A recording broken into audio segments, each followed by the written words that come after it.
So what is this grandstanding about? Do you think we should have let the Ayatollah in place? Do you think he was a good guy? Are you defending the Ayatollah now? Or aren't you glad that America finally stood up and took care of this murderous regime that's been sponsoring terror around the world for 47 years?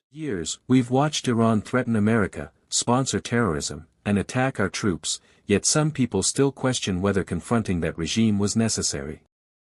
I couldn't stay silent after hearing those arguments. I believe the president had both the constitutional authority and the responsibility to defend American lives.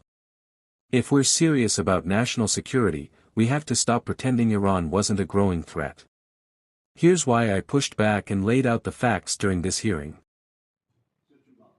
Senator Mullin. Thank you, Chairman. I just feel like I need to respond to some things that the Senator was bringing up by accusing the President of pulling out of a nuclear deal in his first term. It was a horrible deal. It was a disastrous deal. It was a deal that we all know that would originally allow Iran to be able to have enrichment to the grade that they could make a nuclear weapon.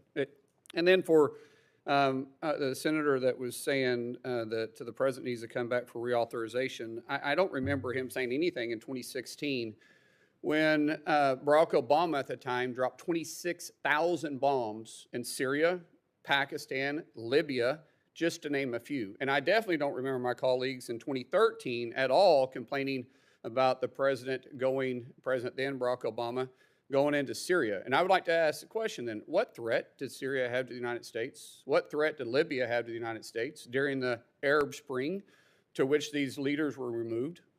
And then I would ask the question, what threat did Iran have to us? Do we really need to talk about it? Do we need to talk about how many times they've killed thousands of Americans since 1979? From the first time they took hostages in November of 1979 to the last time they attacked us in June of 2025? And anybody wants to doubt that they were a threat to us, an essential threat to us? Does anybody doubt on that side of the aisle, does anybody doubt that Iran, if or when they got a nuclear weapon, would deliver it to the United States if they have the capability of doing it? Does anybody deny that the fact that the president was being proactive on an adversary that has been chanting death to America since 1979? Does anybody deny that Iran was a threat to us and our service members?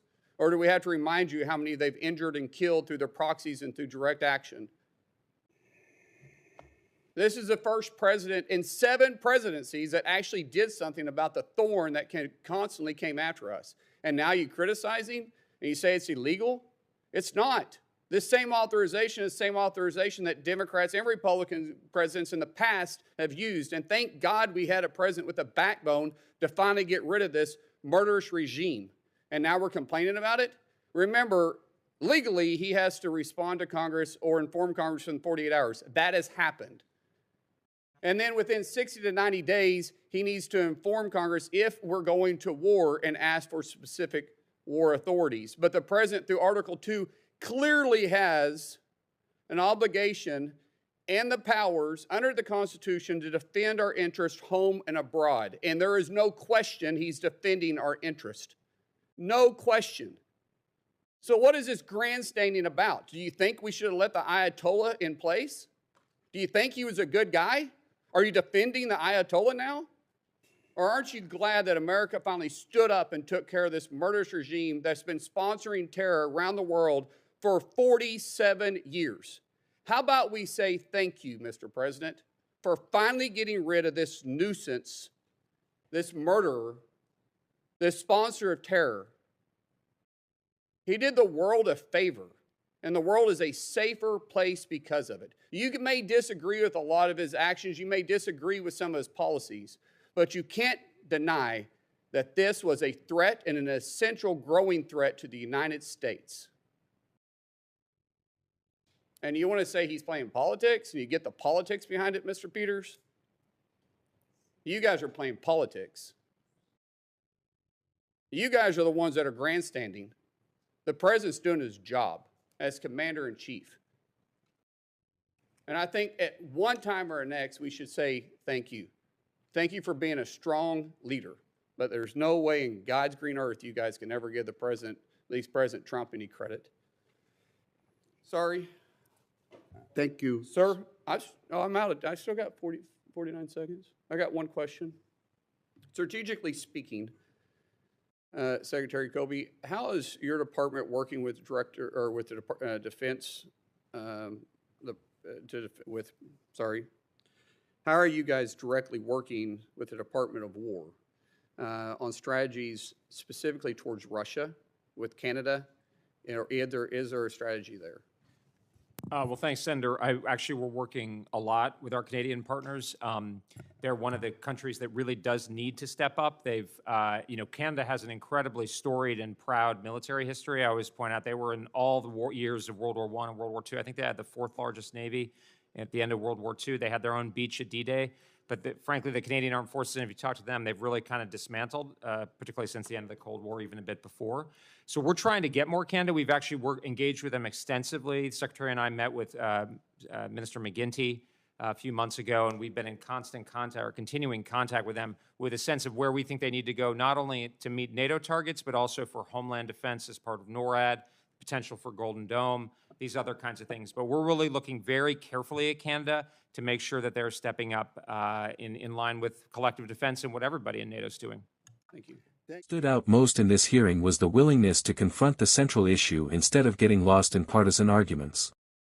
From my perspective, the question isn't whether politics should come first, it's whether protecting the American people should. Iran has spent decades backing terrorist groups, attacking U.S. interests, and threatening America's allies. Ignoring that history doesn't make the danger disappear.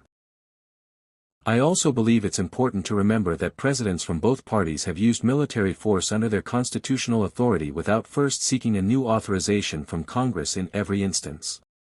That's why I challenged what I saw as selective outrage.